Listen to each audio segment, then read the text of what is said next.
नमस्कार दोस्तों, एग्जाम मित्र में एक बार फिर से आपका स्वागत है। आशा करता हूँ आप सभी अच्छे होंगे। दोस्तों इस वीडियो में हम बात करेंगे पीजीएमएस रोहतक के बीएससी नर्सिंग एडमिशन के लिए आपकी एक्सपेक्टेड कट ऑफ है वो कितनी रहेगी, साथ ही सिलेक्शन के लिए आपको क्या पढ़ना है और क्या नहीं पढ़ना है। तो संपूर्ण जानकारी इस वीडियो में मिलेगी। वीडियो को शुरू से अंत तक जरूर देखिए। और दोस्तों अगर हमारे चैनल पर नए हैं, चैनल को सब्सक्राइब करें, बेल आइकन को दबाएं, इससे क्या आने वाले सभी वीडियोज़ की नोटिफिकेशन आपको मिल सके। तो दोस्तों हम बात करते हैं आपकी गवर्नमेंट कॉलेज के लिए आपकी कितनी कट ऑफ या कितने मार्क्स लाने पे आपका सिलेक्शन हो पाएगा। तो गवर्नमेंट कॉलेज की बात करें दोस्तों, तो आपके इसमें गवर्नमेंट कॉलेज केवल 3 गवर्नमेंट कॉलेज दी गई है। फर्स्ट आपकी पीजीएमएस रोहतक जो केवल फीमेल कैंडिडेट के लिए है। सेकंड आपकी Deendayal college of nursing Karnal है जो को एजुकेशन है। को एजुकेशन मतलब इसमें बॉयज़ एंड गर्ल्स दोनों के लिए इसमें सीट है। थर्ड आपका गवर्नमेंट कॉलेज नर्सिंग सफीदों के, तो इसमें केवल फीमेल कैंडिडेट अप्लाई कर सकते हैं, एडमिशन इसमें ले सकते हैं। तो ये को एजुकेशन वाली हैं दोस्तों, ये दीनदयाल इसमें बॉयज़ एंड गर्ल्स दोनों के लिए हैं। टोटल सीट इसमें 44 है। अगर पीजीएमएस की बात करें तो 82 है और 66 है इसमें आपके सफ़ीदों में। तो इस तरीके से गवर्नमेंट की जो टोटल सीट की बात करें तो आप यहाँ पे देख सकते हैं 3 कॉलेज में। इसके अलावा आपकी जितनी भी कॉलेज हैं वो प्राइवेट कॉलेज हैं। तो आपको अपना जो पूरा फोकस है वो गवर्नमेंट कॉलेज के लिए ही रखना होगा, क्योंकि गवर्नमेंट कॉलेज के लिए आपको काफ़ी सारा, एक तो फीस में जो बेनिफिट मिलता है, सेकंड आपका जो क्लिनिकल प्रैक्टिस होती है वो प्राइवेट कॉलेज की अपेक्षा गवर्नमेंट कॉलेज में आपकी अच्छी होती है, क्योंकि मेडिकल लाइन में आपका जो क्लिनिकल प्रैक्टिस है वो आपकी अच्छी होनी चाहिए। थ्योरी के साथ साथ में आपका जो प्रैक्टिकल नॉलेज है वो आपका अच्छा रहेगा, तो ही आप मेडिकल लाइन में सक्सेसफुल माने जाओगे। तो अब इसके आपके कैटेगरी वाइज अगर कट ऑफ की बात करें तीनों गवर्नमेंट कॉलेज की, तो इसमें पीजीएमएस रोहतक की है दोस्तों, वो आपकी थोड़ी ज़्यादा रहेगी। और सेकंड आपकी जो कट ऑफ है वो रहने वाली है दीनदयाल कॉलेज ऑफ नर्सिंग की। तो दीनदयाल कॉलेज ऑफ नर्सिंग और पीजीएमएस इन दोनों की जो कट ऑफ है वो लगभग सेम ही रहने वाली है, क्योंकि अगर दीनदयाल करनाल कॉलेज की बात करें तो इसमें बॉयज़ एंड गर्ल्स दोनों के लिए हैं। तो बॉयज़ एंड गर्ल्स दोनों के लिए हैं, तो जितने भी बॉयज़ हैं वो इसके लिए ही अपना पूरा 100% देंगे, क्योंकि इनमें तो उनको एडमिशन मिल नहीं पाएगा, ये केवल फीमेल के लिए ही रहेगी। तो आपकी जो फर्स्ट है पीजीएमएस की कट ऑफ हाई रहेगी, और सेकंड आपकी दीनदयाल, और थर्ड आपकी सफ़ीदों की रहने वाली है। तो इस तरीके से इनकी जो कट ऑफ है वो सीक्वेंस में आप देख सकते हैं। बात करें दोस्तों यहाँ पे कैटेगरी वाइज, तो यहाँ पे आप सीट मैट्रिक्स है वो देख सकते हैं कौन सी कैटेगरी में कितनी कितनी सीट दी गई है। तो एक्सपेक्टेड कट ऑफ की बात करें आपके जनरल कैटेगरी के लिए, तो जनरल कैटेगरी में दोस्तों आपकी 135 प्लस अगर आपके मार्क्स आ रहे हैं तो आप जनरल कैटेगरी में ये मान सकते हो कि आप सेफ हो। आप तीनों कॉलेज में किसी में भी आप एडमिशन लेना चाहते हो तो आपका ईजिली जनरल कैटेगरी से अगर आप बिलोंग करते हैं 135 प्लस आपका स्कोर है, तो किसी भी कॉलेज में आप एडमिशन लेना चाहते हो तो आपका एडमिशन हो जाएगा।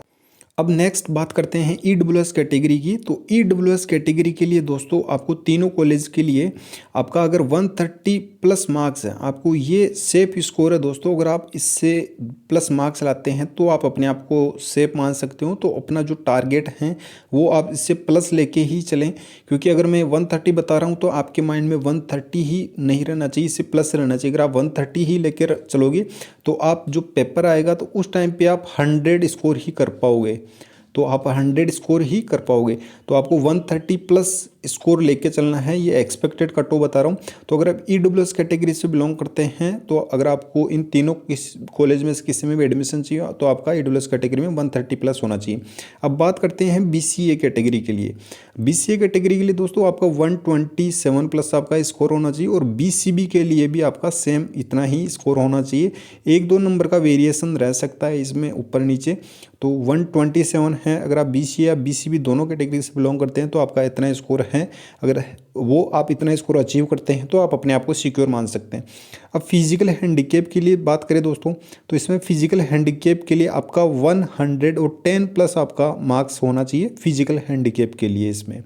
और एससी के लिए दोस्तों बात करें तो आपका एससी में 120 प्लस अगर आपका स्कोर है, एससी और एससीडी दोनों कैटेगरी के लिए, इसमें दोनों कैटेगरी दी गई है। अगर आपका एससी में 120 प्लस और एससीडी में भी 120 प्लस है तो आप अपने आप को सिक्योर मान सकते हो। तो दोस्तों ये आपकी category wise expected cut off है। बाकी आपके पेपर लेवल पे डिपेंड करेगा, कितने स्टूडेंट एग्ज़ाम में बैठ रहे हैं उन पे डिपेंड करेगा। और दोस्तों जैसा कि आप देख पा रहे हैं इस साल जितने भी एग्ज़ाम कंडक्ट करवाए गए हैं उनमें पेपर पैटर्न है पिछले साल की अपेक्षा देखा जाए, जितने भी एग्ज़ाम कंडक्ट करवाए गए हैं तो उनमें आपका पेपर है वो आपका मॉडरेट टू डिफ़िकल्ट लेवल की ओर ही गया है। पिछले साल आप 2019-2020 की बात करें तो उसमें आपका इजी टू मॉडरेट लेवल का था, लेकिन इस बार जितने भी एग्ज़ाम हो रहे हैं उनमें आपका मॉडरेट टू आपका डिफ़िकल्ट लेवल की ओर आपका पेपर है वो जा रहा है। तो कंपटीशन काफ़ी टफ हो गया दोस्तों।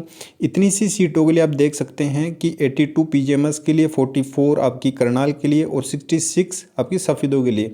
इसके लिए लाखों की संख्या में एप्लीकेशन फॉर्म फिल किए गए हैं। अब इनमें से वही बच्चे अपनी सीट कंफर्म कर पाएंगे जो अच्छे से स्टडी करेंगे, जो 100% अपना देंगे और जो सिलेबस दिया गया है इनके द्वारा तो उसे अच्छे से कवर कर पाएंगे, तो वही इनमें अपनी सीट है वो कंफर्म कर पाएंगे। अब काफ़ी सारे बच्चों की ये रहता है कि सर इसमें जो क्वेश्चन है वो कितने कितने आने वाले हैं, तो आपको ये वाली लाइन है वो अच्छे से पढ़नी है। इसमें आपका नेगेटिव मार्किंग है वो तो बिल्कुल भी नहीं रहने वाली है। तो इसमें आपके 180 क्वेश्चन आएंगे। 180 क्वेश्चन को दोस्तों इसमें डिस्ट्रीब्यूट किया गया है फिजिक्स, केमिस्ट्री, बायोलॉजी। बायोलॉजी में आपको बॉटनी और जूलॉजी इन दोनों में आपका डिवाइड किया गया है। और लास्ट में अगर आप यहाँ पे देखेंगे प्रीफेबल इक्वली डिस्ट्रीब्यूटेड, तो आपका हर एक subject zoology, botany, physics, chemistry, तो इनको इक्वली डिस्ट्रीब्यूट किया जाएगा। तो 180 को अगर आप इक्वली डिस्ट्रीब्यूट करेंगे तो इसमें आपके प्रत्येक सब्जेक्ट के आपके 45 मार्क्स आपके रहने वाले हैं। तो इस तरीके से आपके 180 क्वेश्चन आएंगे 180 मार्क्स के। तो ये आपके काफ़ी सारे बच्चों की कन्फ्यूजन है, तो यह कन्फ्यूजन आप क्लियर कर लीजिए कि इनमें इनके द्वारा स्पेशली यहाँ पे डिफाइन नहीं किया गया है, इक्वली डिस्ट्रीब्यूट ही बोला गया है। तो इसका मतलब ये है कि बॉटनी और जूलॉजी में भी आपका इक्वली डिस्ट्रीब्यूट किया जाएगा क्वेश्चंस को। तो आपका अगर देखा जाए वेटेज तो 90 है वो आपका बायोलॉजी से आएगा, 45 फिजिक्स से आएगा और 45 आपका केमिस्ट्री से आएगा। तो इस तरीके से आपके 180 क्वेश्चन आने वाले हैं। अब दोस्तों आपको किस तरीके से अपनी प्रिपरेशन करनी है, क्योंकि समय आपके पास में बहुत कम बचा है और इतने कम समय में आपको अगर गवर्नमेंट कॉलेज में सिलेक्शन लेना है तो आपको स्मार्टनेस के साथ में स्टडी करनी होगी। उसके लिए दोस्तों मैंने आपको डिस्क्रिप्शन बॉक्स में स्टडी मटेरियल प्रोवाइड करवा रखा है, चाहे वो आपका ऑब्जेक्टिव ई बुक हो क्वेश्चन प्रैक्टिस के लिए और चाहे वो आपका मॉक टेस्ट पेपर हो। तो ये आपके लिए काफ़ी यूज़फुल है, आपका एग्ज़ाम पैटर्न आप समझ सकते हो और जो जितने भी आपके क्वेश्चंस आएंगे दोस्तों फिजिक्स, केमिस्ट्री और बायोलॉजी के, वो आपके इन्हीं स्टडी मटेरियल्स में से आएंगे। इनसे बाहर आपका एक भी क्वेश्चंस आपको नहीं देखने को मिलेगा दोस्तों। और दोस्तों अगर ये स्टडी मटेरियल मेरे द्वारा जो प्रोवाइड किया जा रहा है अगर आप इसको अच्छे से फॉलो कर लेते हैं तो मैं 100% आपको श्योरिटी के साथ कहता हूँ कि आपका गवर्नमेंट में सिलेक्शन है वो 100% हो जाएगा। तो आपको इसको बड़ी शिद्दत से फॉलो करना होगा। 30 मॉक टेस्ट पेपर है दोस्तों, ये इंपॉर्टेंट क्वेश्चंस इसमें आपके कंपाइल किए गए हैं फिजिक्स, केमिस्ट्री और बायोलॉजी के आपके जो पेपर पैटर्न है उसके अकॉर्डिंग। तो आप इसको अवेल ज़रूर कीजिए, आपको इंग्लिश लैंग्वेज में मिलेगा। और ऑब्जेक्टिव क्वेश्चन है दोस्तों, तो आप इसको भी अच्छे से फॉलो कीजिए। इसमें आपका 11th और 12th NCERT based physics, chemistry और बायोलॉजी को कंपाइल किया गया, हर एक सब्जेक्ट का इसमें अच्छे से डिज़ाइन किया गया है और हर एक चैप्टर में कितने क्वेश्चन बन रहे हैं साथ ही उनका डिटेल आंसर और सॉल्यूशन है वो आपको इस एक ई बुक में ही मिल जाएगा दोस्तों।